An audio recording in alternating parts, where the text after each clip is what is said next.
Esse vídeo aqui, ele seria para fazer o seguinte. A minha intenção era, até falei isso na live do canal 20, era chegar na tarde de hoje e gravar, olha, fazer um apanhado com pontos positivos da ida de Fernando Diniz para a seleção brasileira e dessa divisão dele com a seleção brasileira, pontos negativos da mesma coisa, né, da ida do Diniz para a seleção. Como você pode ver, eu não estou fazendo um vídeo de pontos positivos e negativos, porque ficou difícil achar pontos positivos. E é esse o objetivo desse vídeo aqui. Não só trazer mais detalhes desse acerto, como questionar algumas coisas. Acho que o meu canal, pra quem não me conhece, sou Gabriel Amaral, sou jornalista, sou tricolor. O meu canal, eu sempre falei, olha, o meu canal ele não busca te dar uma voz, assim, né, do tipo, vem cá, então não, ele busca eu sempre dar a minha opinião sobre as coisas. E pelo que a galera fala, por várias vezes, eu sirvo dessa... O voz da torcida lá do GE é onde eu sou a sua voz, né? Mas aqui eu sempre busco trazer minha opinião. E a minha opinião, às vezes, ela é igual à tua, às vezes ela é diferente da tua. Mas nesse caso, pelo que eu percebi, a minha opinião é igual à da maioria da galera. Então eu vou acabar te dando voz, você que tá aí assistindo, né? Isso porque eu chutaria que ninguém olhou essa notícia, torcedor do Fluminense, tá? E ficou feliz. Tô errado? Dizem, mas pô, ficou feliz. Fui feliz mesmo. Acho que isso vai ser bom, muito bom pro Fluminense e não vejo problemas. Acho que ninguém ficou dessa maneira. Pode ser que um tenha ficado mais, outro tenha ficado menos, mas acho que é esse fato. Porque, vamos lá, eu perguntei na live do canal 20 os pontos positivos da ida do Fernando Diniz. Pra quem não tá entendendo nada, tem um outro vídeo aqui no canal explicando o Fernando Diniz vai assumir a seleção brasileira interinamente até o final do ano ou até o meio do ano que vem, enquanto continua também no Fluminense, ok? Essa é a notícia. Pontos positivos. Falaram assim, vai trazer holofotes do mundo todo. Beleza, de fato, Fernando Diniz daqui a pouco vai ser notícia, né? Isso com certeza, você abrir os jornais internacionais, vai estar lá que o novo treinador da seleção até o Carlo Ancelotti e tal, mas o Fernando Diniz é quem vai ocupar o cargo e tal, principalmente quando o Fernando Diniz for estrear, né? Contra a Bolívia em setembro, isso vai acontecer, de fato vai trazer. Mas qual é o tamanho disso pro Fluminense? Qual é o tamanho disso pro Fluminense? As pessoas vão parar pra assistir o Fluminense? Isso é um negócio do tamanho do Marcelo, por exemplo? Qual jornal que você viu até agora colocando e destacando isso internacionalmente? Claro, isso vai trazer muitos holofotes pro Fluminense? Talvez não, vai trazer mais pro Fernando Diniz. Aí citaram numa questão de os jogadores quererem vir pro Fluminense para estar perto do que seria o treinador da seleção. Eu até concordaria se o Diniz fosse treinador da seleção. O Diniz está sendo interino da seleção. Então, tipo assim, o jogador quiser vir pra cá pra poder estar perto do treinador, o Diniz já sai no final do ano, no início do ano que vem. Um outro ponto seria do Diniz talvez se acalmar um pouco mais, se controlar, mas isso a gente já ouviu falar, assim, é o jeito do cara, pô. Tem muito o que fazer, é o jeito do Diniz, você não vai... Eu já gravei um vídeo aqui falando, o esquema do Diniz, ele é muito Fernando Diniz, então se você ficar podando o treinador no que você considera ruim, ele vai podar também no que se considera bom. Então, isso eu acho que não é um ponto positivo, não vai acontecer. Mas os negativos são bem óbvios. E detalhe, tá? É importante. Tô com 4 minutos de vídeo, queria ter falado isso antes, mas é um ponto de se falar. No meu caso, na minha visão, eu estou me preocupando com, primeiramente, o Fluminense. Em segundo lugar, com o Fernando Diniz, porque ele é o atual treinador do Fluminense. E em terceiro lugar, com a seleção brasileira, tá? Se a tua visão e não tem problema nenhum nisso, a tua visão é de primeiramente focar na seleção brasileira, beleza, não tem problema, você provavelmente vai enxergar isso de uma maneira mais positiva. Se a tua visão como, agora a gente vai entrar numa parte aqui, inclusive que eu vou abrir os links que eu tenho aberto aqui.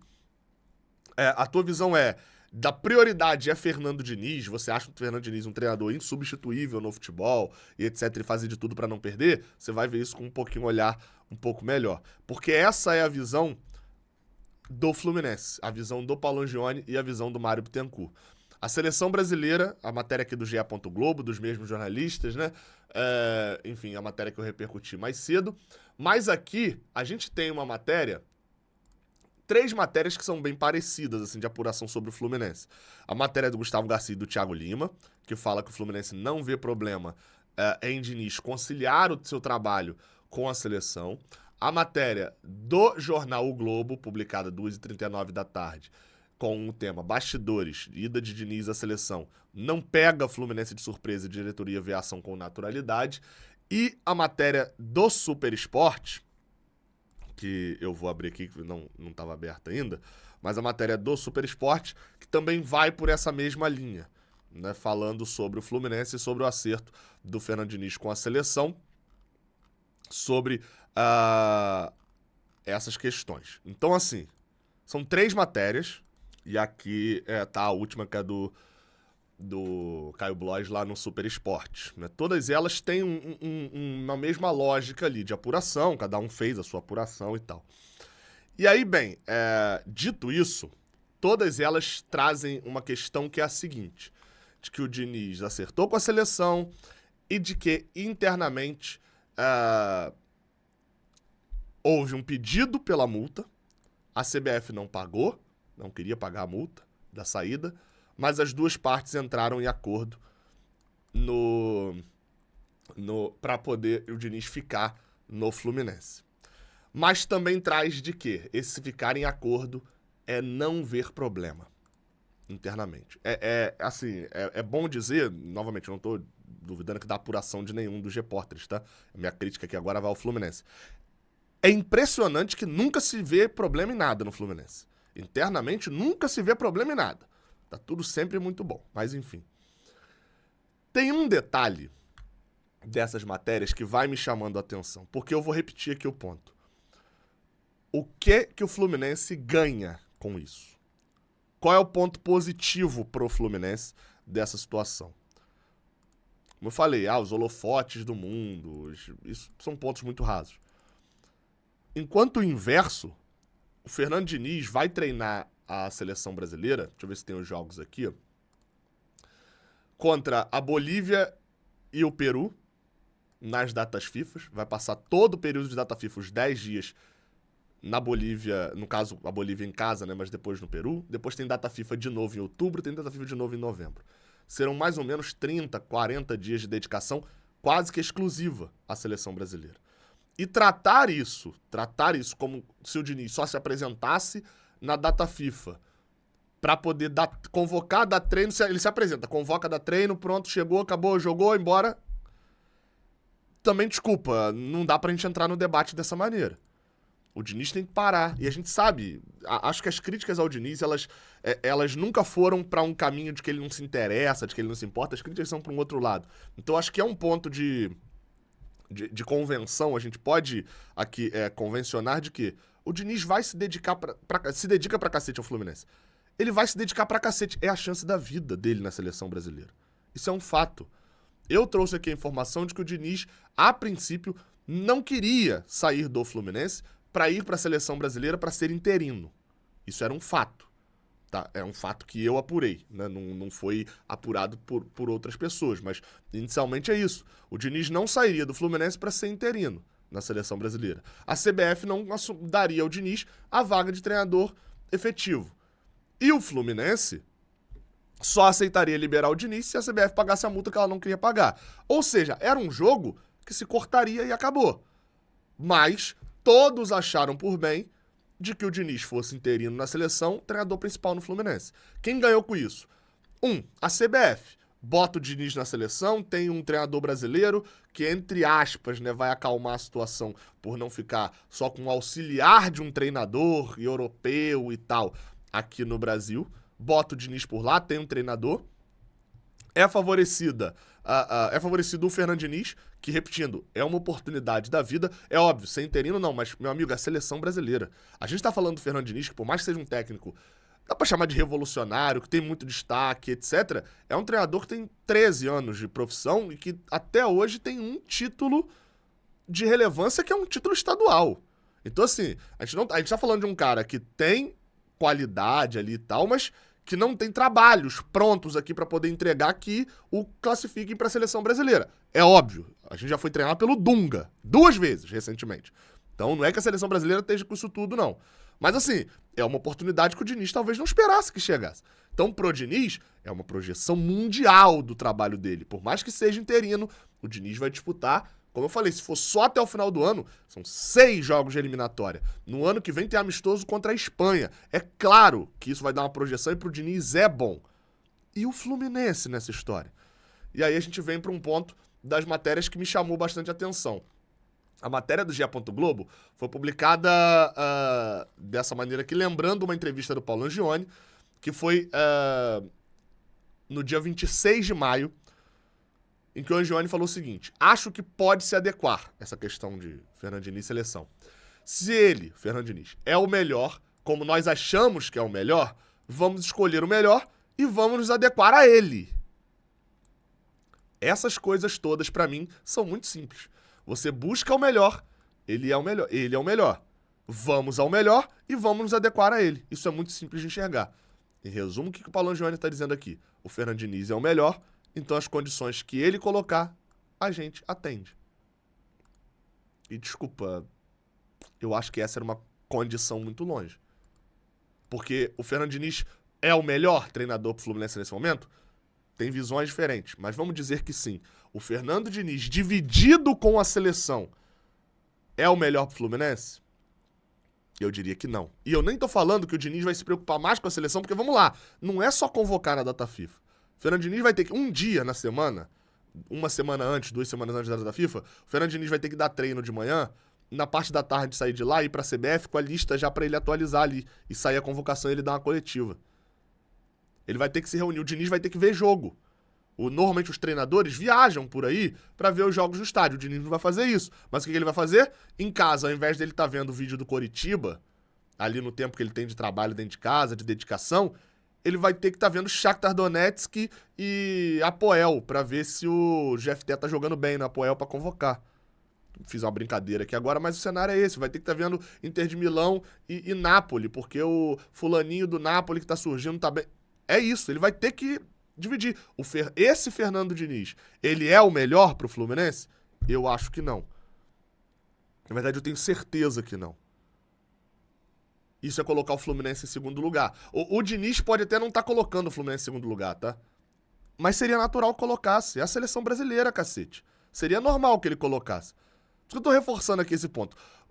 Essa questão é boa pro Diniz, ela é boa pra seleção e ela é ruim pro Fluminense. E aí, assim, o Diniz podia cogitar isso e achar uma boa, porque, obviamente, é a carreira dele. A seleção podia achar uma boa. O que me irrita é quando a gente vem pro ponto aqui, e aí é o ponto onde tem as divergências nas matérias. Quando a gente vem pra matéria do Marcelo Neves, a primeira matéria, essa versão que tá aberta já há um tempo aqui, eu abri logo as matérias no meu computador. A matéria do Marcelo Neves, ela fala inicialmente aqui no Globo que a informação que chegou em Laranjeiras e no CT Carlos Castilho com naturalidade e foi avaliada por pessoas que falaram com a reportagem como algo que aconteceria em questão de tempo. Internamente, o Fluminense não vê problema no movimento de Fernando Diniz e acredita que isso não atrapalhará o desempenho da equipe no segundo semestre dessa temporada. Tanto o presidente Mário Bittencourt, aqui é o ponto principal, quanto o diretor executivo de futebol, Paulo Angione, estavam cientes da ideia há cerca de um mês e não se incomodaram com a possibilidade. Essa aqui é a primeira versão da matéria, ok?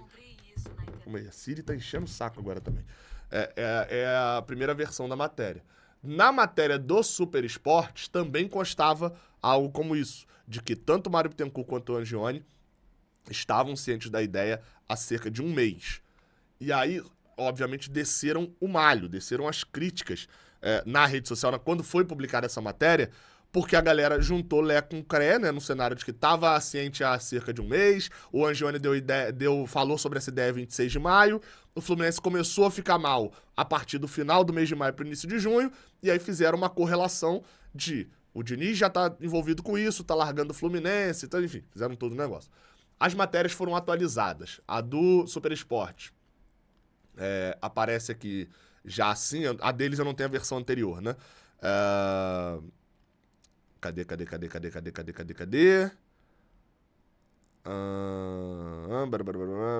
Cadê? Aqui, ó. Tem um ponto importante aqui sobre o Eduardo Barros, que é quem vai comandar o time do Fluminense no desfalque do Diniz, né? Quando o Diniz sair. Aqui, ó. Achei, ó. A negociação durou cerca de uma semana. Só que o Caio Bloch colocou no perfil dele, do Twitter, depois falando que teve um erro de informação nessa matéria, que em uma das ligações ele entendeu que a fonte dele havia dito que as negociações duraram um mês entre o Diniz, Fluminense e CBF, mas na verdade elas duraram uma semana. Começaram após o jogo contra o Sport em Cristal. Enfim, ele colocou esse ponto. E aí eu fui ver porque a matéria do Marcelo Neves também dava essa mesma informação, de que era há cerca de um mês. E aí, atualizando a matéria, né, eu dei uma atualizada na matéria, ela já vem nessa segunda versão com... Tanto o presidente Mário Bittencourt quanto o diretor executivo Paulo Angione estavam cientes da ideia desde o último dia 27 de junho. Então ela foi atualizada de que foi após a partida contra o Sport em Cristal que Paulo Angione e Mário Bittencourt ficaram cientes da ideia. Ou seja, enfim, teve uma atualização ali nas matérias. Mas não se incomodaram com a possibilidade. Um fato é que, me parece, ao meu primeiro olhar, o Fluminense ficou em segundo plano disso. Pode dar certo, o Diniz pode ser campeão, mas o Fluminense ficou em segundo plano. Porque mesmo que dê certo dentro do campo, você vai ter uma série de conflitos. E sendo bem claro aqui, tá? Quando eu falo de conflito de interesses, eu não tô duvidando do Diniz, falando que o Diniz vai convocar jogador do Fluminense pra o jogador se destacar e ser vendido. Eu não tô falando que o Diniz vai convocar jogador de rival pra tirar jogador do rival e cansar bastante ele. Não tô falando que isso vai acontecer. Mas você criar o fato do Diniz estar lá vai levantar esses debates. Aí você vai falar, Gabriel, mas irresponsável é quem levanta. Mas levantam. Essa semana aí mesmo, o treinador do Palmeiras, né, o auxiliar do Abel Ferreira, mas era quem estava dando entrevista como treinador do Palmeiras, uma das maiores equipes do Brasil, o atual campeão brasileiro, estava falando que a CBF não tinha interesse de que eles fossem campeões, por isso que estavam errando a arbitragem. Olha o tamanho da loucura que é. É loucura, mas pauta o debate. E outra, a torcida, como a torcida do Fluminense vai se sentir numa situação... Eu dei um exemplo. Pedro faz um gol. Pedro, tá beleza, convocado. Ou o Tiquinho Soares é convocado, sei lá. Um atacante de um rival. O Pedro mesmo, que tem relação ali também contrária com o Fluminense. Faz um gol. Abraça o Diniz, comemora. Como a torcida do Fluminense vai se sentir? Ah, Gabriel, mas isso tá sendo muito irracional. O torcedor e vai se criar esse tipo de ambiente. Eu acho que no final das contas, pensar um pouco no Fluminense. O Diniz pensar pouco no Fluminense... Beleza, ele é treinador do Fluminense. Ele é um funcionário que tem muito carinho e sempre demonstrou muito esse carinho pelo Fluminense. Mas ele é um profissional e é a seleção brasileira chamando ele. Então, beleza. A seleção brasileira não pensar no Fluminense, dane-se, a seleção tá lá. Agora, quem comanda o Fluminense achar que é bom, vai ser bom, esse período, eu acho que mandou mal. Acho que mandou bem mal. A avaliação interna da questão toda tá clara naquela entrevista do Paulo Angione de 2 meses atrás, quase um mês e pouquinho atrás. Diniz é o melhor, eles querem o melhor, e o Diniz é o melhor mesmo dividido com a seleção. Eu acho que traz um ambiente conturbado, desnecessariamente conturbado. Claro, essa pauta vai ter que voltar várias vezes, porque o dia que o Fluminense fizer uma leitura de jogo errada, a gente vai ter que trazer ao debate. O Diniz estava vendo o vídeo do Internacional, do Mano Menezes, para domingo que vem, ou o Diniz estava avaliando o Marlos, do Shakhtar, vou citar o Shakhtar de novo, se ele era convocável ou não. O Diniz vai dividir as funções. Ele é um cara que se dedica muito. Ele é um cara que se dedica, e já falou em entrevistas, que se dedica em tempo integral ao Fluminense. Ou seja, para se dedicar também à seleção, ele vai ter que se dedicar menos ao Fluminense. A gente tem a segurança de que o Eduardo Barros é um ótimo treinador e que não vai sentir falta do Diniz? Eu não tenho, nem perto disso. Acho que hoje o Fluminense perdeu um pouco. Tomara que esse perder um pouco significa que a gente não vai ganhar o Brasileirão com 10 pontos de vantagem e que a gente não vai ganhar a Libertadores com 3-0. Vai ser só com 2-0. Mas não é o que parece. Valeu. Tendo mais notícias, a gente traz. Amanhã tem sorteio da Libertadores.